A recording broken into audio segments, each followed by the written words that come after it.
আমরা কমিটেড, আমরা অঙ্গীকারবদ্ধ যে এই দেশে আমরা কোরআন ও সুন্নাহর বাইরে কোনো আইন আমরা করতে দেব না। এটা আমাদের কমিটমেন্ট। এই কমিটমেন্ট আমরা সবসময় করে এসেছি। আমি যখন আপনার চরমনায় পীর সাহেবের সঙ্গে বসেছিলাম, আপনাদের হয়তো অনেকের মনে থাকতে পারে, সেখানে যে 10টা বিষয় আমরা একমত হই, তার মধ্যে এই একটা বিষয় ছিল, এটা অনেকের মনে থাকতে পারে। সুতরাং এই কথা যারা ছড়ায়, অনেকেই আপনাকে বিভ্রান্তি সৃষ্টি করার জন্য বলে আমরা নাকি কোরআন ও সুন্নাহর আইন চাই না। নাউজুবিল্লাহ। আমরা সবসময় কোরআন ও সুন্নাহর মধ্যেই আমরা থাকতে চাই। আমাদের বংশ সেটা, আমাদের রক্তের মধ্যে সেটা। আমরা গর্বিত যে আমি একজন মুসলমান, অত্যন্ত গর্বিত আলহামদুলিল্লাহ।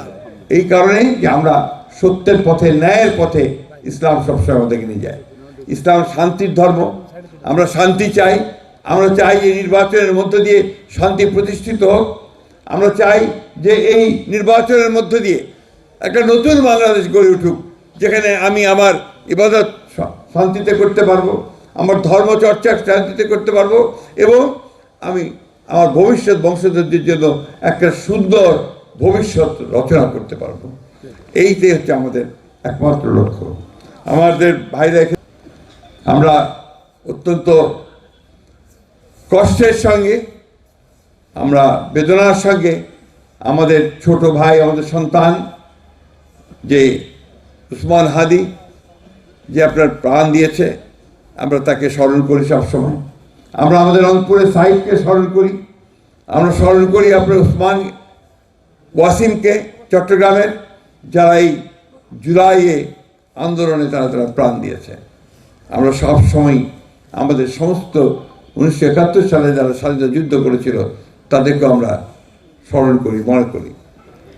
প্রিয় ভাইয়েরা, ঠাকুরগাঁয়ে আমি আপনাদের পরিচিত লোক। আমি সবসময় আসতে পারি না, এটা সত্য কথা।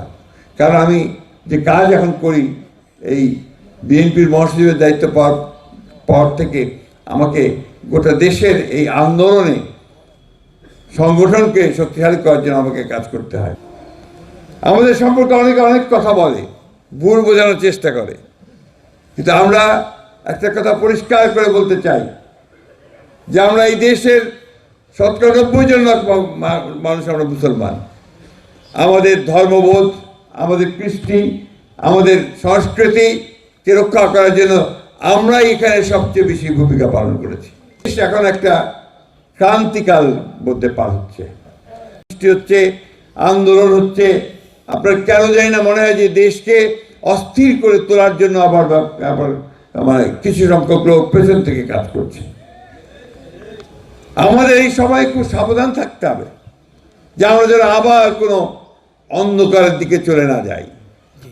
আমাদের সাবধান থাকতে হবে আমরা যে আবার ভুল করে নিজেদের মধ্যে বিভেদ অনৈক্য সৃষ্টি করে আমরা যেন আবার সেই সমস্ত চক্রান্তকারীদের হাতে না পড়ি, যেখানে আমাদের দেশ আবার ক্ষতিগ্রস্ত হবে, আমরা ক্ষতিগ্রস্ত হব।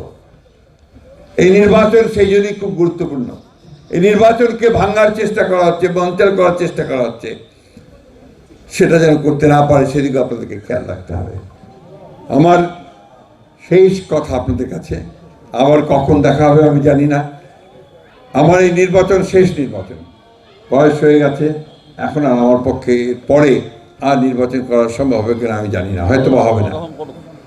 আমি আপনাদের কাছে এটুকু অনুরোধ করতে চাই যে আপনারা যদি মনে করেন যে আমি অতীতে আপনাদের পাশেই দাঁড়াতে পেরেছি, আপনাদের কিছু কাজ করতে পেরেছি, এলাকার উন্নয়নের জন্য কাজ করতে পেরেছি, তাহলে আপনারা দয়া করে আমাকে সাহায্য করবেন, সহযোগিতা করবেন, আমার জন্য দোয়া করবেন। আল্লাহুম্মা আমিন। ইনশাআল্লাহ।